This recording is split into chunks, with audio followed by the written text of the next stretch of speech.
Time now for the CBS 3 Pet Project with animal advocate Carol Erickson, the PSPCA, one of my favorite guests, Marvin. And you are finally answering the question, Carol. Hey, what animal is the smartest? Jan, I am the messenger. Yes, right? Yes, I had nothing to do with this study, and this is the first study of its kind that literally counted the number of neurons in the brains of various animals. Now, I think for our purposes, the numbers that are the most important are the dog and the cat ones, and that's what people want to know. And it does, for the first time, really answer that question. If neurons are the basic thinking blocks in the brain, the more you've got, the smarter you are. Makes sense. So let's roll some of that lovely. Oh, by the way, before we do that, well, my dog Marvin is here today.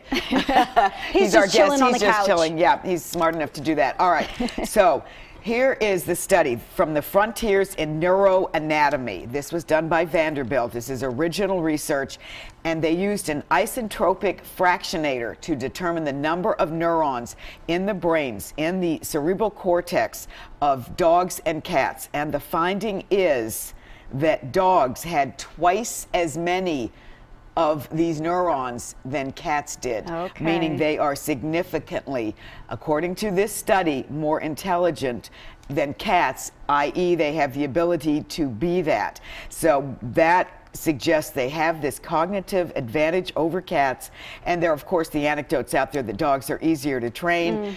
Many people say, well, you know, dogs drool, cats rule, but I think what's the important takeaway in this is that it's not the actual size of the brain, because the brown bear, which is a gigantic animal, has the same number of neurons according to this study, which you can read the whole thing again in the Frontiers of Neuroanatomy. But the brown bear and the cat have the same number of neurons, which is about 250 million.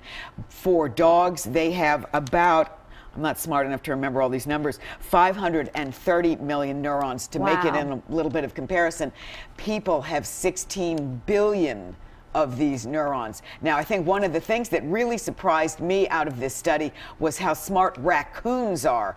They rank right up there with dogs as far as the number of neurons. And again, the neurons are the basic information processing units. The more you have, the more cognitively capable that you are. And that dogs do, according to this study, have the biological. I've got to read a lot of this because this is so and when it's dogs versus cats, I don't want to get this wrong. Right? Exactly. Dogs have biological capability to do more complex and flexible things than cats. Would you agree with that, Marvin? You know, I think he would. He's just chilling up here. Hey, maybe some cats have more neurons than others. Maybe my Riley well, has and you know what? You are exactly right, because one of the dogs, and these were brains of dogs that had died. They were family pets. They had died, and their brains were donated, and that's how they did the counting of this. And the same with cats. But one of the very smartest and kind of off the charts was a golden retriever. That now the normal dog has about 530 million neurons. This golden retriever had 627 million. So there are differences in the variability. But again, dogs have twice as many of these neurons in their cerebral cortex than cats do. All right, you've said it enough, Carol. I think you've said it enough. I'm the messenger, just the messenger as I sit here with a dog. Let's take a look at some animals at the Pennsylvania SPCA. Look at this beauty, this little baby. This is Sprite, 1-year-old, rescued by the Pennsylvania Humane Society's Humane Law Enforcement Team in September. He's been waiting to be available for adoption. He is now. Just a cuddler, sweet with everybody. He's just wonderful. You'll need a harness to walk him, but you do with so many dogs. And then Maze, this dog needs to get back into a home. He was surrendered because his owner could no longer afford his care, and he is just very depressed in the shelter. He is very sweet, warms up quickly, and would love to have a home. And here is brilliant Skylar, a 1-year-old domestic female cat. She recently came to the shelter from a high-intake shelter. Very sweet, friendly, doesn't mind being picked up, and she will hopefully be scooped up in no time whatsoever. But again, all of these animals are smart. They have emotionally rich lives.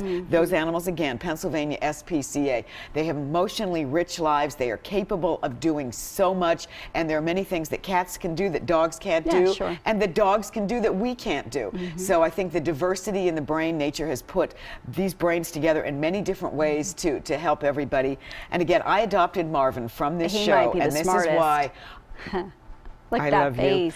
you. This is why I so strongly believe in adoption, because just right off this show, he sat at that shelter at Pennsylvania SPCA for a month. Nobody took him. He came on the show, and I said, you know what? I just see something in the eyes of this dog. And I did, and he has just been wonderful, and he's now joined his brother Fred, who I also adopted off the show. But again, I think people could read this study. It's incredibly complex. You couldn't get through this math if you went to MIT. So, but again, it's in the frontiers in neuroanatomy. So check that out, and then just put dog intelligence, and they'll find it out. To adopt any pet you see here, of course, visit the PSPCA 350 Erie Avenue headquarters Saturday, Sunday, 10 to 5, Monday through Friday, 1 to 8. And real quick, Carol, do you remember what animal topped the list, smartest out of that? Of the 8 carnivores that they did, it was dogs. All right.